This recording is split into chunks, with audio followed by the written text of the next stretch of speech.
In story time, we shall see the third part of Othello. Othello had no peace of mind. She is deceiving me, he thought in despair. My only hope lies in learning to hate her. He could not sleep. He could not rest. He was tormented by jealousy and lost all interest in war and soldiers. He was at a fix whether his life was true to him or not. He was also not sure whether Iago was honest. Because of suspicion, he tried to seize Iago by the throat. Give me proof of her guilt, he shouted wildly, or I will kill you for lying. I am not a liar, replied Iago, and if you want a proof, I can readily give it to you. Didn't your wife have a handkerchief that was embroidered with a pattern of strawberries? She did. I gave it to her. Yes, I remember it was my first gift to her. I saw Cassio wipe his mouth with it today.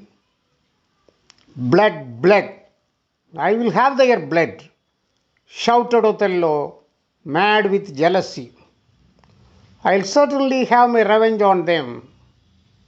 Sir, I'll give my mind, heart, and hands to your service and turn against those who do wrong to you. Swore Iago. Within 3 days, I want to hear the news that Cassio is dead, commanded Othello angrily. You shall, promised Iago, but let her live. No, curse on her. She is beautiful, she is a witch. She shall die too. Desdemona had not actually given her handkerchief to Cassio. One day she had dropped it on the way. Emilia, Iago's wife, had found it. Iago had taken it from her and had put it in Cassio's room. Othello wanted to test his wife. He pretended that he had headache. Lend me your handkerchief to tie around my head, he asked Desdemona. Desdemona immediately held out her handkerchief. No, not that one. I want the one I gave you. I can't find it. What? A gypsy gave that handkerchief to my mother. She told my mother that my father would love her as long as she kept it. If she lost it or gave it away, she would lose my father's love. While my mother was on her deathbed, she gave it to me to be given to my wife. I did so, as you know.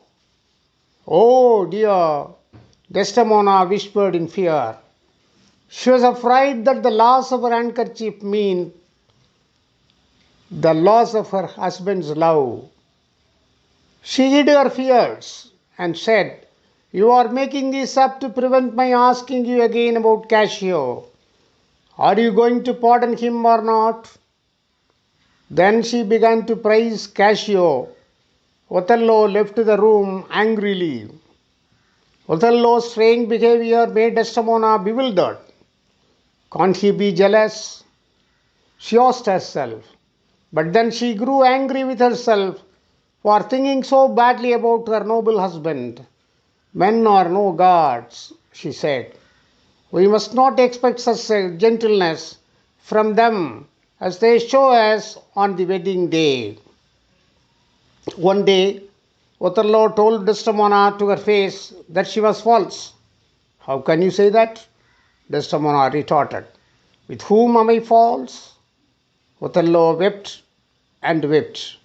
You have broken my heart, Desdemona. You are as false as beautiful. How I wish you were never born. Again he left angrily. Desdemona was alone. She was filled with a wonder at her lord's strange accusation. Suddenly she felt tired. She began to hum a little tune. He explained to her attendant Emilia, "My mother had a maid called Barbara.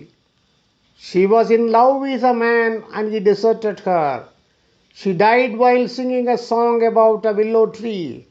I can't get that song out of my mind." As if in a dream, the poor lady suddenly began to sing Barbari's song, "Willow, willow, willow." She told Emilia that she was tired and wanted to go to bed. After a moment, she said, "Oh, these men! Do you think there are women who treat their husbands so cruelly?" "Yes," Emilia answered her. "There are some, but I think it is all the fault of the husbands. Let them treat us properly or meet the consequences." "Good night, Emilia," Desdemona said. "Oh God, let my suffering make me better, not worse," she prayed. We can see the rest of the story in the upcoming video.